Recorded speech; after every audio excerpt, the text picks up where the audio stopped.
Thursday Night Tailgate, where the spotlight is always on the positive. Tune in Thursday night from 8 to 10 p.m. Eastern Time to hear your favorite NFL legends, players, and coaches sharing their stories. Now back to Chris and Bob. I wouldn't joke about anything else that happens here tonight. And now joining us here on Thursday Night Tailgate is James Allen. I had the privilege of spending some time with James at a couple of events during Super Bowl week, and he couldn't have been nicer and more fun to be around. He's on the board of directors for the Pro Football Hall of Fame Foundation. He is also the founder and CEO of World's Greatest Videos. Go online to WGVS.com to check out the great video content and contests that they have going on there. And we are thrilled that he is with us tonight here on Thursday Night Tailgate. Good evening, James. Chris and Bob here. Thanks for coming on the show. Hey, James. Hey, Bob. Hey, Chris. Thank you so much. Chris, I had a great time with you, and your son is a gentleman's gentleman, and we had a lot of fun at Super Bowl. So I really appreciate you and Bob having me on the air. We appreciate you, James. So, James, when we first met, and one of my first questions to you, and I'm guessing for our listeners would want to know the same, how did you get on the board of directors at the Pro Football Hall of Fame? You know, I'm not trying to be obtuse. I still don't know how. My dad asked me when I went up to my first meeting in Canton, what was it like? And I told him, and I promise you I'm not making this up. I said, Dad, I'm the only person in the room I've never heard of. I mean, it's crazy, but I've heard stories.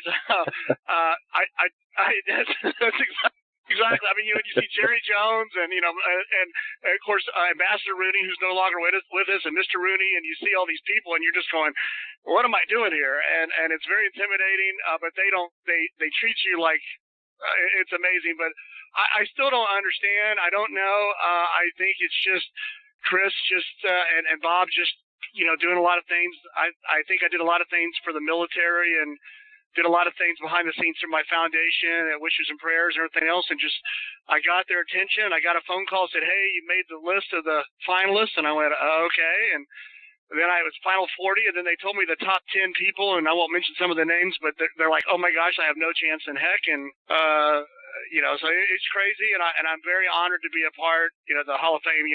They're David Baker, as you know, is not only larger than life because he is the largest president and CEO of the United States I've ever met, but they do, they're really good about honoring the heroes of the game, preserving its history, they promote its values, and they celebrate excellence everywhere.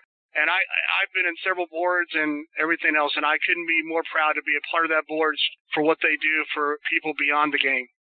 And James, speaking of heroes of the game, talk about Willie Lanier, Kansas City Chiefs Hall of Fame linebacker. I read that he changed your life.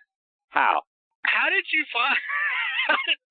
Willie, and if Willie's out there, Willie will hopefully get a smirk. So my first year on the Hall of Fame was the 2011 Super Bowl in Dallas, and we have a Hall of Fame. At that time, it was a very small function.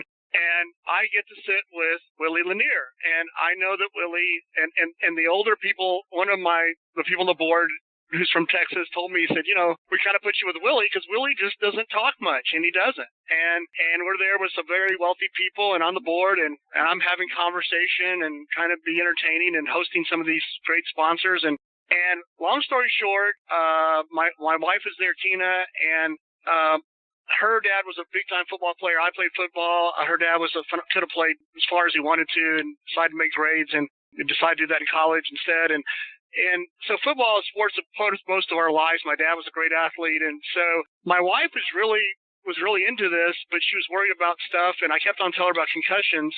And this is in 2011. So Willie Lanier, long story short, doesn't say much. So every Hall of Famer at this special function, now it's gotten really big.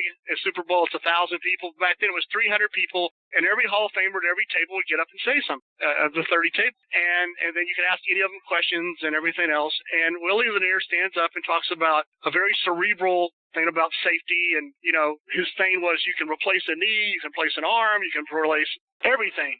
You can't replace a brain. And he was fighting about natural, he fought for the AstroTurf and the things on the AstroTurf, the little black balls, and he's always been fighting for stuff for the players. My wife, you talk about two people that are hard to interrupt, goes to the thing at the end of the function. Willie Lanier and Mean Joe Green are talking, and my wife's walks up, and my wife's pretty shy, and says, "Hey, can I talk to you about my son?" and stuff. He goes, "Let me finish with Joe." And all the Hall of Fame board members are laughing at me. The place is cleaned up. They're vacuuming the place, and Willie's still talking to my wife about, if you're going to play sports and what to look for and, starting late in life and everything else. And my son, who is, and you've met me, how big I am, he's bigger than me. He's a freshman in high school. He's a lot stronger.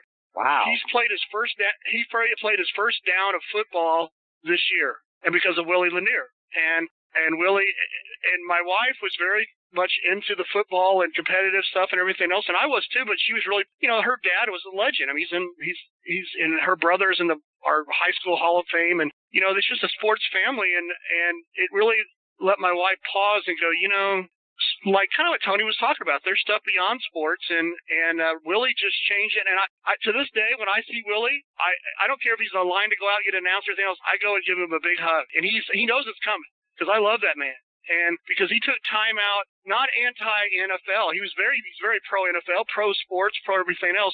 He's just trying to be more responsible for after the game. And it really, I could go on and on about Willie Lanier for our family and some other things. He followed up with phone calls afterwards. I mean, who does that, right? He's a Hall of Famer. There's just a little over 300 of those guys. And anyway, I'm a big Willie. I love Willie. I love all those guys, but Willie really, that was my rookie year in the Hall of Fame. They put me with a guy who was really quiet, and I could have been with a better person to affect my family's life and my kids and talking about life after the game. And James, as you and I were talking, we end every show here with our Spotlight on the Positive segment, where we tell two stories every week about current or former players who are out there doing great things in their communities. And you were telling me about Curtis Martin and the work he does with his foundation. Do you mind talking about the great work that Curtis is doing? Yeah, Curtis is, and he's quiet. If you've ever met him, a very humble guy. He's on the foundation board with me. He not only does stuff through his foundation with helping kids and helping inner city youth and everything else. And if you've ever seen his Hall of Fame, Chris and Bob, have you seen his Hall of Fame speech? Have you heard it? Yes. Yeah, we've read it. Yeah, it's amazing. I mean, where he came from, and he never forget where he's come from, but he did where he came from, but he doesn't use it as an excuse. And he does so much stuff for so many people, but I could go on. Curtis does stuff that he doesn't put his name on, and I can't discuss. But the foundation board, we help former players and Hall of Famers, especially back in the day before collective bargaining and retirement stuff. And although Roger Goodell has done a phenomenal job, which people do not know about that, and retirement funds and funds our foundation and does all kind of stuff behind the scenes. Curtis Martin, every time a player comes up that has something that's personal beyond the foundation or what we can do right now and everything else, Curtis Martin is always first to go, I'll take care of that. I'll take care of him. Doesn't even know the guy. And everything else.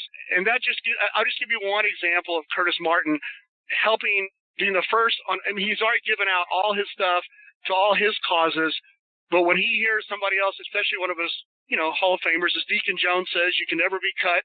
You can never be traded. You're on this team for life. And Curtis Martin is what I would consider a modern athlete, takes that to heart and reaches out to these guys he's never heard of, doesn't even know, and they don't even know that he's doing it. And he's the most positive, humble guy, and will look you in your eye and listen to every word you say. If you met your son, Chris, in their Hall of Fame, he would listen to every word, and he would know that he runs the 400-meter, like I remember, and he would know that. And he gives all the time, and he doesn't put his name on. And James, I want you to talk about Roger Staubach, not for what he did on the field, but what he accomplished off the field and from a business standpoint. Talk about the things that he's been able to accomplish. Roger is really, it was really great that I came on in 2011 with the Super Bowl being in Dallas, because Roger was the ambassador. And a lot of the old players and the new players, he is, in my opinion, the bridge that bridges the old players and new players. The new players, and Tony Collins was talking about this a little bit about, they got new business ventures and everything else, and they do. They've got all this stuff. But no one's made more money in business and professional football than Roger Staubach. And he did it, but what people don't know is when he sold out, and I'm not going to discuss his personal business, how much he gave away to all his employees, everything else. He is but he's just a class act. I can tell you stories about when he's doing business and people would see him in the hallway that didn't even do business with him and ask him to do this or can you sign this or do that. And he built relationships because of the way he was on the field, and he was a class act. As you know, he served in the military before going to the NFL. And there were ways he could have gone in the reserves and everything else. And he said, no, I'm going to go serve my country. And who does that? Here he is, the number one guy. He worked I've heard the story from him, but I can't remember the name of the big real estate firm out of Dallas. But he worked for them on the off seasons to make a living. And but he took the class that he took out from the academy, and as a leader and a quarterback, and what Tom Landry, his adopted father, taught him about being humble and being quiet, and he took that in his business. And anybody that did business with Staubach and companies knows that's how I have some friends of mine. In fact, one of my friends who played football up at A&M, who worked for Roger Staubach's son, had a weird thing and died of a heart attack. Roger hears about it, and he was traveling and calls him on the phone for an hour or 2 hours. And this is some employee that's, 7 levels just removed. I mean, that's the way Roger is. If you meet him, he is just very genuine. I'll tell you one last thing, and I'm sorry, Bob and Chris, to ramble about this, but we were at this Hall of Fame event. I told you about this luncheon in New Orleans, and Roger stands up and says, listen, we need to talk about Jackie Slater. He said, everyone talks about that pass and the end zone that he dropped and everything else. And he goes into a long play about how Coach Landry, the play was the wrong play. It wasn't even supposed to go to him. There was confusion on the play. And Roger just threw it and hoped that something would happen. And Jackie turned around and it happened to be at his knees. And it's a shame. It's kind of like what happened to Buckner in baseball. And he went up and defended Jackie for 30 minutes about how the play was and how he was a phenomenal athlete in that one play. But people don't realize it's the coach had it was on the goal line. There was the wrong thing. There was some miscommunication. They didn't have all the headsets back then, and Roger had this, and everything was confusion. It was a busted play, and I just think that's a class act. I mean, to get up there and say, hey, let's talk about this guy. I'm tired of let's talk about him. It wasn't his fault. It was my fault. It was Coach Landry, and I don't know. I mean, there's not many guys that will do that. Bob, questions for James? James, first of all, I echo your sentiment on Curtis Martin. I remember that when he retired, I wrote a column on him in form of a thank you letter, just because of a classy athlete he was, and had no idea what he would do after his retirement. But I'll make sure you get that. I'll forward that to you. But thanks for bringing that up.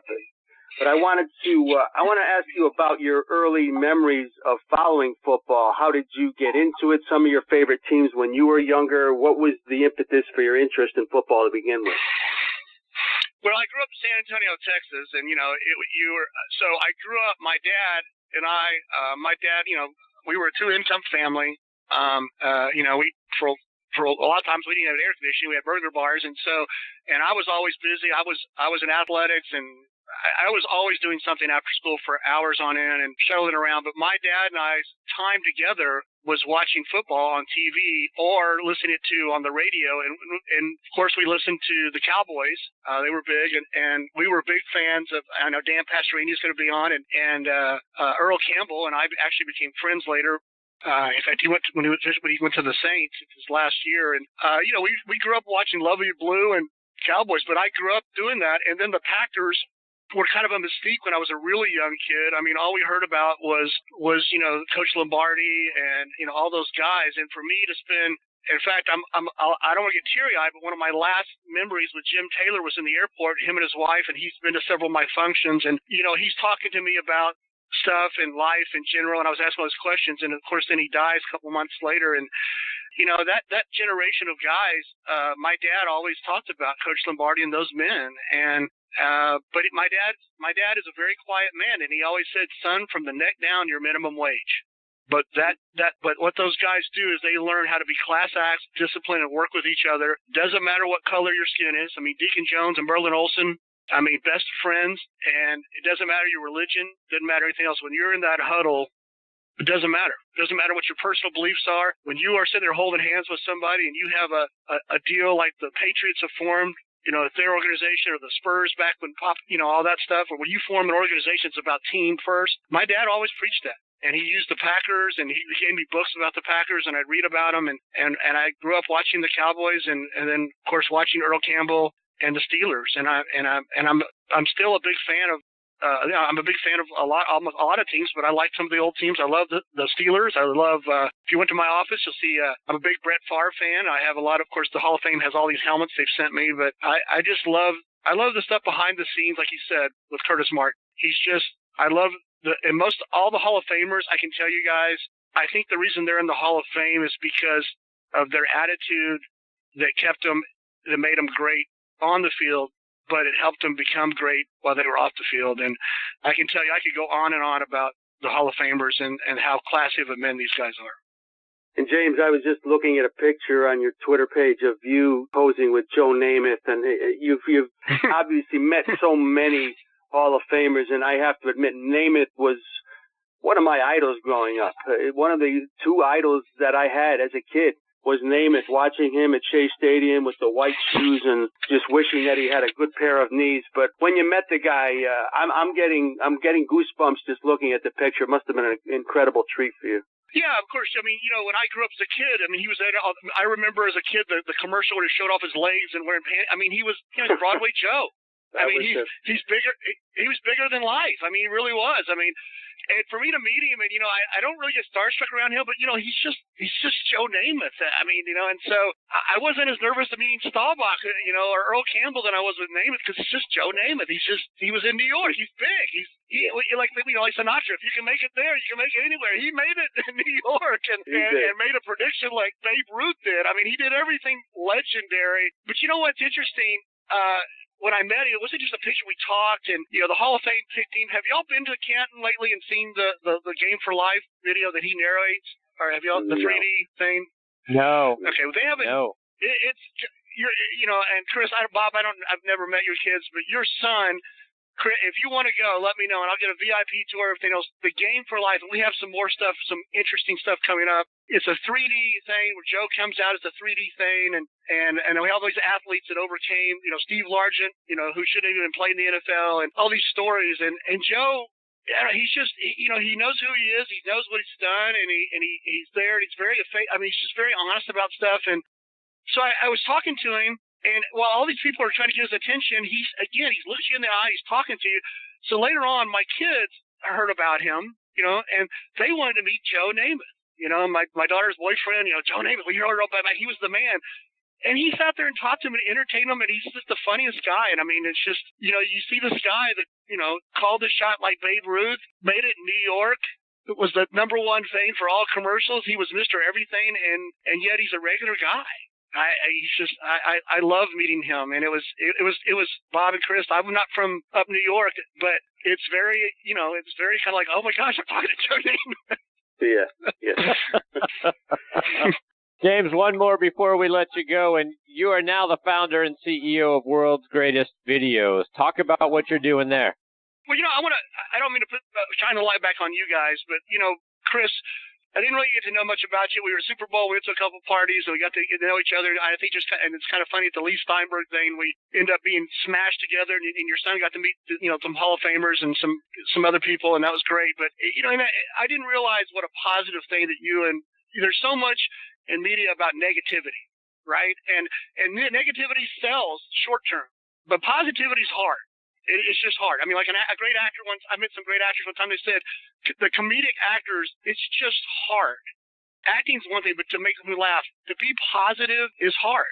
And I want to tell you, you guys doing that, I normally shy away from media and doing everything else. And as you know, Chris, what's his name from Storage Wars, John, made me get on Twitter and made me do all this crazy stuff. But I want to tell you what we do is World's Greatest Videos. It's a long story how it happened, but here's the bottom line. WGVS.com. We just launched in January worldwide. We're still in our beta. We got to translating all the languages and the top 20 languages for the world, where people can put videos on there. They can win money. They can follow and everything else. But in the next week or two on our mobile apps, on our web, if your kid puts a video on there or you put a video on there, all you can leave is a comment that is, we have 15 that focus groups pick. You can leave a positive comment, you can scroll real fast, or you can push that real button, or you can press a positive reaction that we had custom made. And if y'all go to the website, you'll see what I'm talking about, because even recently, I mean, I'm not trying to pick on Google and YouTube because, hopefully they'll buy us out, down the way. But, it's so, I mean, they're having a hard time to Google's defense. With YouTube, it's kind of under fire because of all these people saying bad stuff about kids and everything else. But it would cost them like $30 billion to scrub all the videos on there. What we did about a year and a half ago, before all the YouTube, before all the cyberbullying became popular, before the stuff's come out with all the suicide rates in the last 90 days, we decided to create a site that worldwide, if you didn't have anything nice to say about the guy from India or China or Afghanistan or wherever else, you don't say it at all. And by the way, all those comments will be translated in the top 20 languages in the next couple weeks, and all the custom reactions. So people can not only win money, but they can go to a place where their kid or grandkid say, hey, vote for our video. And even if they don't win, they're going to get notified that somebody left a positive comment or positive reaction. I mean, how great is that? Because I don't know about you, but my kids put some stuff on YouTube and everybody left, my one daughter's was a picture with a bunny, and I'm not going to say on the air what they would say, but, does she, too bad the bunny's in the picture. Yeah. And you see so much of that. So every time I see a YouTube video I look down and all the comments are all trash. So I want a place worldwide where people can go and do stuff. So that's World's Greatest Videos, WGVS.com. And I appreciate Chris and Bob, the positivity you guys are doing in sports. And anytime you want to talk about the Hall of Fame and positivity, even if we don't want to talk about WGVS, I'm a big fan of that, and I would love to do that. Great. Wow. James, you've been so wonderful to me and my son, and we can't thank you enough for being generous with your time tonight. You're a great guy. I thoroughly enjoyed getting to know you over the last month or so, and can't thank you enough for all the great things that you are doing, both with WGVS, but just in general with the foundation and with the players. You're an outstanding individual. Thank you so much for joining us tonight. Thank you guys so much for your positivity in your show. Thank you so much, guys. Thanks for coming on, Jim. Take care, Yes, James. sir. Look forward to catching up with All you right, again bye-bye. real soon. All the best to you and your family. That is James Allen, and go check him out. WGVS, great site. They're doing great things, and looking forward to all the positive things that are going to come out of that. Bob, he is just an unbelievable individual, and certainly looking forward to having him back on the show again soon. I'm glad you got to meet him, Chris. A lot of energy, and we'll talk more about the Hall of Fame next time, but he's involved in a lot of stuff. Very positive guy. Great guest.